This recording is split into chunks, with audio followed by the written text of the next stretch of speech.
Hello and welcome to Thought for November the 1st. Our readings are 2 Chronicles chapter 30, Daniel chapter 10 and Acts chapter 10. And our thought is, good news of peace. We first read today in 2 Chronicles chapter 30 about the great Passover that King Hezekiah organised. He sent letters to the 10 northern tribes, Ephraim and Manasseh in particular. Most mocked, we read in verse 10, but some humbled themselves and came to Jerusalem. Soon these tribes were to be taken into captivity. Probably a youthful Ezekiel was among them.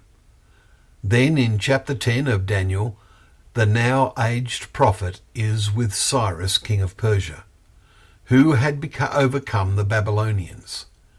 Daniel had a vision and had understanding, and was mourning for 3 weeks, we read in verse 2. And then one, having the appearance of a man, touched him and strengthened him. And he said, O man greatly loved, fear not. Peace be with you.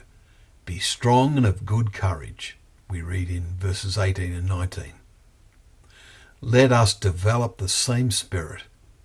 There follows revelation to him which challenged his and our understanding, especially about the time of the end in Daniel's last 2 chapters.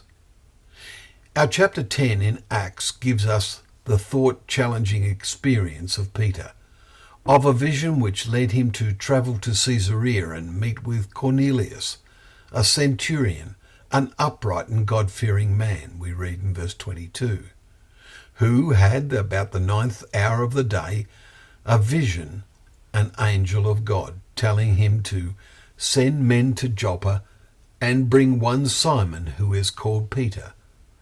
And Peter also had a vision, and when Cornelius' messages arrive, he interprets his vision as meaning he should go with them to see this Roman centurion.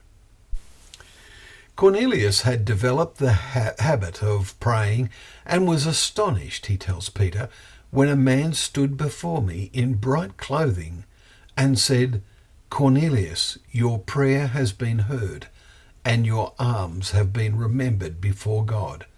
Verses 30 and 31.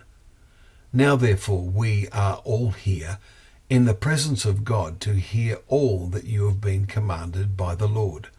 Verse 33. So Peter tells him all about the good news of peace through Jesus Christ. He is Lord of all. Verse 36. We meditate on the nature of that peace in the circumstances then and now. Each of Paul's letters start with grace to you and peace. And this is surely peace of mind in knowing what is true, in a world in which God's truth is now virtually unknown. As we read 7 of Paul's letters in the second half of this month, let us absorb his use of the word peace and the nature of the good news he now describes to his readers. Well, thank you once again for joining us for Thought for the Day, where together we can open up the pages of God's Word. That Word is a lamp to our feet and a light to our path.